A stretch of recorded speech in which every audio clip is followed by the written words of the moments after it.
Inilah kisah yang menceritakan pengalaman pertama Ustadz Yasir Qodhi dalam meruqyah orang yang sedang kesurupan. Dan dari proses ruqyah inilah terungkaplah sebuah fakta tentang kebenaran hadis Nabi. Jadi kisah bermula ketika pada saat itu ada seorang pemuda mu'alaf yang baru saja masuk Islam sekitar 1 atau 2 bulan. Dan dia baru datang untuk belajar di Universitas Islam Madinah di Arab Saudi. Sedangkan Ustadz Yasir Qodhi baru saja menyelesaikan pendidikan pasca sarjananya di kampus itu. Jadi si pemuda ini bisa dikatakan sebagai mahasiswa juniornya di kampus itu. Dan ia benar-benar masih awam tentang Islam, masih awam tentang perkara fikih maupun hadis. Bahkan dia masih belajar bagaimana untuk melakukan sholat.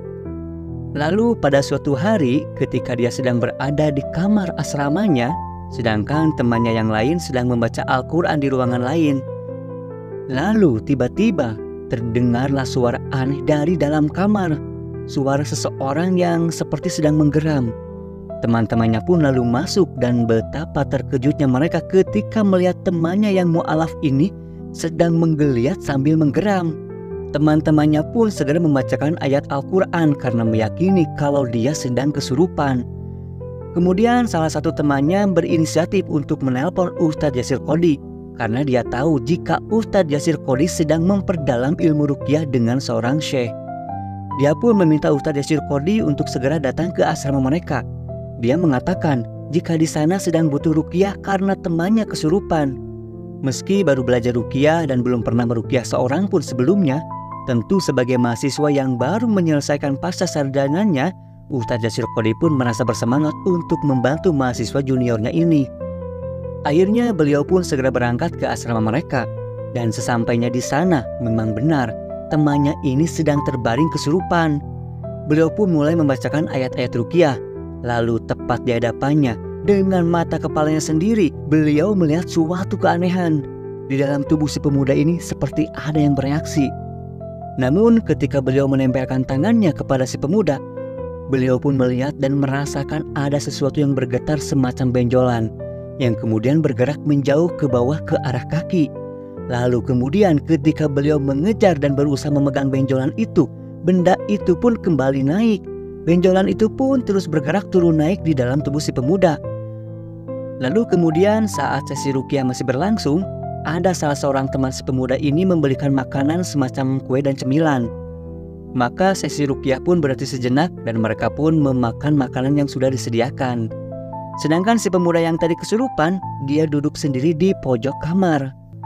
Nah, saat mereka makan, si pemuda ini pun dia ajak untuk bergabung, namun dia malah menjawab, "Silakan lanjutkan saja, saya tidak lapar."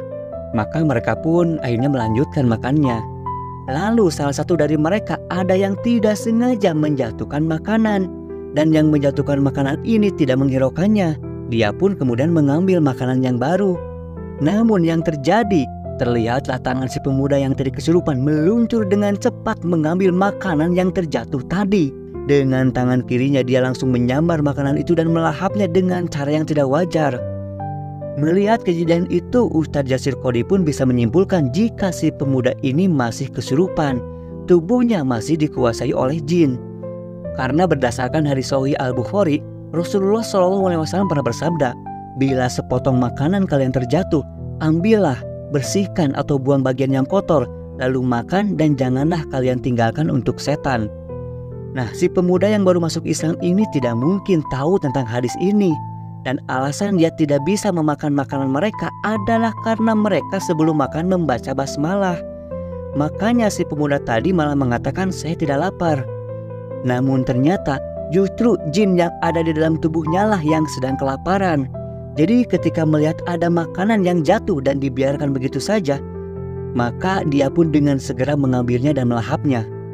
Dan dari kejadian ini benar-benar menguatkan kebenaran hadis Nabi tentang bagaimana seharusnya muslim dalam memperlakukan makanan agar tidak ada setan yang ikut memakan makanan kita. Nah, setelah selesai makan, Ustadz Yasir Qodhi pun bermaksud untuk melanjutkan sesi ruqyahnya. Namun sebelumnya, Ustadz Yasir Qodhi bermaksud untuk mengetes si pemuda ini untuk meyakinkan apakah dia masih kesurupan atau sudah sadar.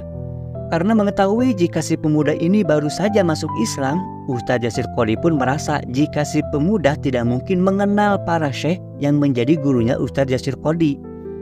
Jadi Yasir Qodhi pun mulai mengujinya. Beliau pun berkata, "Pergilah, jika tidak saya akan panggil guru saya." Beliau pun menyebutkan nama gurunya. Si pemuda itu pun menjawab sambil memohon, "Mohon jangan panggil dia, jangan panggil orang itu." Kemudian Ustadz Yasir Qodhi pun mengatakan lagi, "Bagaimana jika saya panggil Syekh Sangkiti?" Si pemuda pun kembali memohon, "Jangan panggil dia, jangan panggil orang itu." Kemudian Ustadz Yasir Qodhi kembali mengancamnya, "Bagaimana jika saya panggil guru saya yang bernama Syekh Ibnu Utsaimin?" Yang padahal sebenarnya beliau baru saja meninggal beberapa bulan yang lalu. Tapi kemudian si jin itu pun malah tertawa dan dengan sombongnya dia pun mengejek dengan berkata, "Apakah kamu mau membangkitkannya dari kematian?" Nah, dari sini Ustadz Yasir Qodhi pun meyakini jika pemuda ini masih kesurupan dan kesadarannya masih dikuasai jin. Maka sesi ruqyah pun kembali dilanjutkan sampai jin benar-benar keluar dari tubuhnya. Dan dari kisah ini kita bisa tahu jika seseorang yang sudah meninggal tidak mungkin bisa didatangkan atau merasuk ke tubuh seseorang. Dan kisah ini juga menguatkan hadis Nabi tentang bagaimana memperlakukan makanan, dimulai dengan membaca basmalah dan makan sesuai dengan tuntunan sunnah. Wallahu a'lam bishawab.